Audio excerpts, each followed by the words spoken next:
दोस्तों, आपका स्वागत है अपना फैक्ट में। आप देख रहे हैं उमेश के साथ एक कहानी और। दोस्तों, एक ऐसी महिला जो देर रात लोगों का शिकार करती है। देखने में तो वो महिला बड़ी ही सीधी लगती है, लेकिन उसकी हरकतें इतनी क्रूर हैं कि आप भी सुनकर दहशत में आ जाएंगे। दरअसल दोस्तों, ये महिला देखने में तो एक आम इंसान की तरह ही है, लेकिन इसका असली रूप कुछ और ही है, जो जवान लड़कों को अपना शिकार बनाकर पहले तो उसे पूरी तरह से नग्न कर देती है और फिर उसके बाद उसका खून पीती है। आखिर कौन है ये महिला जो इतनी बहसी है और क्यों करती है ऐसा घिनौना काम? जानने के लिए वीडियो में अंत तक बने रहिए और चैनल को भी सब्सक्राइब जरूर कर लीजिए। तो चलिए जानते इस महिला के बारे में। दोस्तों, घटना है पंजाब के अमृतसर रेलवे स्टेशन के पास बसे हुए एक छोटे से गांव दिलखुरी की।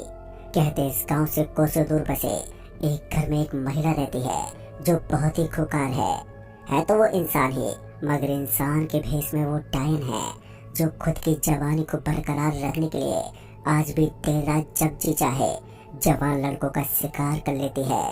अगर गलती से जो कोई भी इसके जाल में फंस जाता है तो वो कभी भी जिंदा लौट कर नहीं जाता, और गलती से अगर वो इसके चंगुल से बचकर निकल भी जाता है तो वो कुछ ही दिनों के बाद किसी न किसी भयंकर बीमारी का शिकार हो जाता है। पता नहीं इस महिला की छाया पड़ते इंसान इसके बस में कैसे हो जाता है, ये तो वही जानती है। और जिसने भी इसकी हकीकत जानने की कोशिश की तो उसका मरना तय है। देखा ना दोस्तों, कितनी भयानक और डरावनी है ये महिला। खैर चलिए हम जानते इस महिला का अस्तित्व क्या है। दोस्तों, इस महिला के बारे में पता लगाने के लिए हमें इसके पास्ट यानी कि हमें फ्लैशबैक में जाना होगा, तभी आप इस महिला की कहानी अच्छे से समझ पाएंगे कि आखिर स्टोरी में चल क्या रहा है। जी हाँ दोस्तों, जिस महिला की हम बात कर रहे हैं उस महिला का नाम है गुंजन।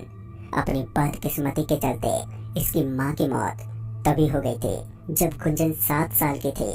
घर में अकेलेपन और गुंजन के लालन पोषण के लिए गुंजन के पापा, जिनका नाम हरिराम था, वो दूसरी पत्नी को ब्याह कर ले आए। कुछ दिन तो सब कुछ ठीक ठाक चला, गुंजन की भी देखभाल सही से हुई, लेकिन पता नहीं फिर गुंजन की सौतेली माँ ने अपना असली रंग दिखाना शुरू कर दिया। दोस्तों, एक कहावत है कि सौत सौत को बर्दाश्त कर सकती है पर सौत की औलाद को नहीं।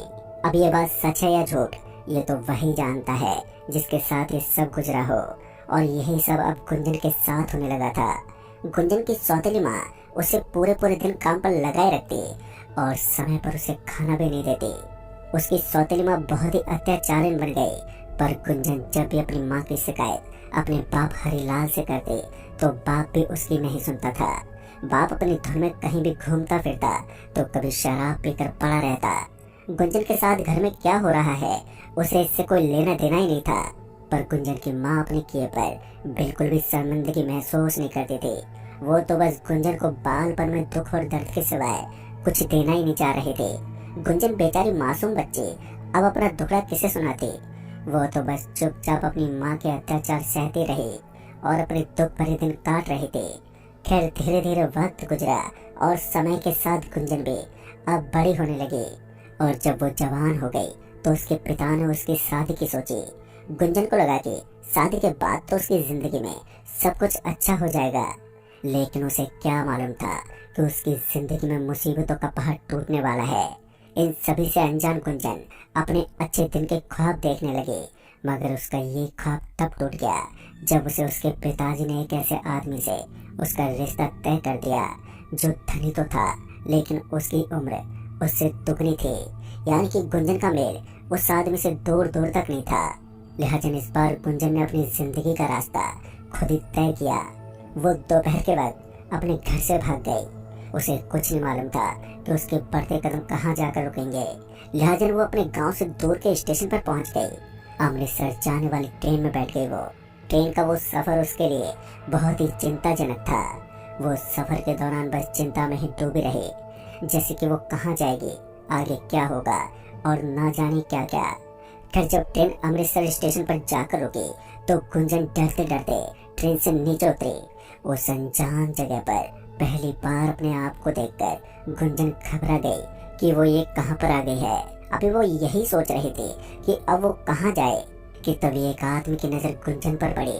गुंजन की खूबसूरती ने उस आदमी को अपनी तरफ खींच लिया और पास आते हुए बोला, अरे क्या बात है, आप इतनी परेशान क्यों हो? क्या कोई बात हो गई है? अगर कोई दिक्कत है तो मुझे बताइए, मैं यहीं पास के गांव से कुछ दूर रहता हूँ, बताइए क्या बात है। गुंजन उस आदमी की चुपड़ी चुपड़ी बातों में आ गई और उसे दुखी मन से अपना दुखड़ा सुनाने लगी। गुंजन को विश्वास दिलाते हुए वो आदमी अपने साथ रात के वक्त अपने घर पर ले गया और जब सुबह हुई तो वो हैरान हो गई कि ये कहाँ पर आ गई है, क्योंकि गुंजन रात में आई थी तो उसे कुछ साफ साफ दिखा नहीं, लेकिन अब सुबह का नजारा उसे हैरान कर रहा था।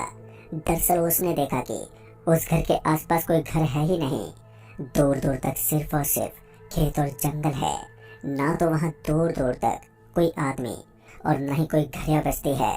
गुंजन से रहा नहीं गया और उसने तुरंत ही जाकर उस आदमी से कहा, आप ये कहाँ रहते हैं?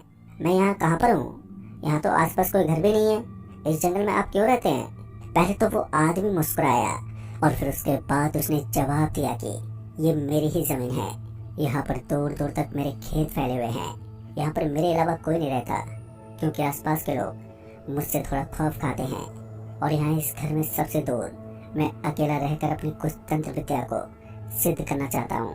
तुम बस यहाँ पर मेरे घर का काम करो और आराम से रहो, तुम्हें यहाँ कोई कुछ नहीं करेगा और साथ ही तुम्हें मेरा एक काम करना होगा, वक्त आने पर मैं तुम्हें बता दूंगा।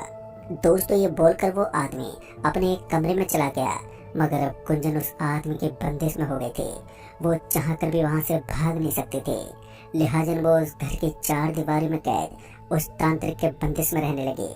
तभी एक रात जब गुंजन सो रही थी कि तभी उस तांत्रिक ने उसे उठाया और अपने कमरे में बुलाकर बैठा लिया। पर जैसे ही गुंजन उसके कमरे में गई कि उसकी चीख निकल गई। दरअसल गुंजन ने देखा कि उस कमरे में एक जवान आदमी की लाश रखी हुई है।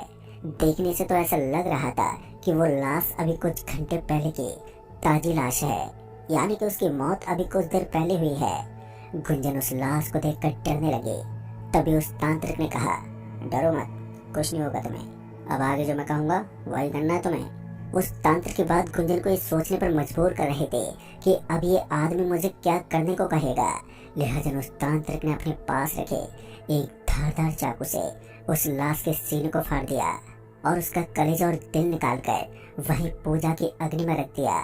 ये सब नजारा देखकर गुंजन की तो चीख निकल गई और वहीं पर बेहोश हो गई।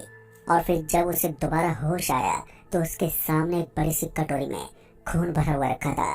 इससे पहले गुंजन कुछ कहती कि तभी उस तांत्रिक ने वो खून से भरी कटोरी गुंजन के हाथ में थमा दी और उसे पीने को कहा।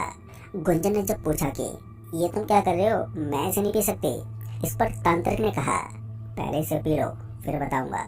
पहली बार में तो गुंजन से खून पिया नहीं गया क्योंकि उसे उल्टी सी होने लगी, लेकिन धीरे धीरे गुंजन को खून का स्वाद अच्छा लगने लगा। वो खून से भरी कटोरी बाद में चट कर गई। तब जाकर उस तांत्रिक ने कहा, अगर तुम जवान लड़कों का खून पियोगे तो उम्र भर जवान ही रहोगे और तुम्हारे शरीर की चमक इतनी ज्यादा बढ़ जाएगी कि तुम्हें जवान लड़के देखते ही तुम्हारी झांसे में आ जाएंगे। और उसके बाद तुम उन लड़कों को मेरे पास लेकर आ जाना ताकि मैं उनके कलेजा और दिल निकाल कर जैसा मैं कहता हूँ वैसा करते रहो, बस आराम से रहो। दोस्तों उसके बाद ये सिलसिला चालू हो गया। गुंजन अपने हुस्न के जादू से लोगों को फंसाकर उस तांत्रिक तक लेकर आती और गुंजन उनका खून पीती और धीरे धीरे वो तंत्र क्रियाएं भी सीख गई, जिससे गुंजन को शक्तियां प्राप्त हो गई। पर एक रोज जब उसे खून पीने की तलब लगी तो उस दिन उसे कोई भी नहीं मिला। वो अपने गुरु यानी कि उस तांत्रिक के साथ बैठे हुए थे कि तभी गुंजन का ध्यान उस तांत्रिक पर गया और जब उससे रहा नहीं गया तो उसने उस तांत्रिक को ही अपना शिकार बना लिया। गुंजन उस तांत्रिक का सारा खून पीकर शांत हो गई और उस तांत्रिक की आत्मा को गुंजन ने कैद कर लिया। अब गुंजन इतनी ताकतवर हो गई थी और साथ ही उसका चेहरा भी इतना सुंदर हो गया था कि वो किसी को भी अपने जाल में फंसा सकती थी। अब वो अकेले ही जवान लड़कों को फंसाती और उनका खून पीकर अपनी जवानी बरकरार रखने लगी। वो देर रात निकलती है और लोगों को अपने जाल में फंसाती है और वहीं उस घर में ले जाकर अपने प्यार यानी कि अपने हुस्न का दीवाना बनाकर उसे पहले नगन कर लेती है ताकि उस आदमी को ये लगे कि वो उससे प्यार करती है। और जैसे वो आदमी उसकी बाहों में आता है तो वो उसका खून पीकर अपनी प्यास बुझा लेती है। और ये गुंजन के वहसीपन का सिलसिला आज भी देर रात जवान लड़कों पर मौत का कहर बनकर मंडराता है। दोस्तों, वहाँ के आसपास के माहौल में गुंजन का नाम सुनते ही लोग सिंहर जाते हैं और देर रात कोई भी उस तरफ अपना मुंह करके भी नहीं सोता जिधर गुंजन का मकान बना हुआ है। तो दोस्तों, इस कहानी में बस इतना ही।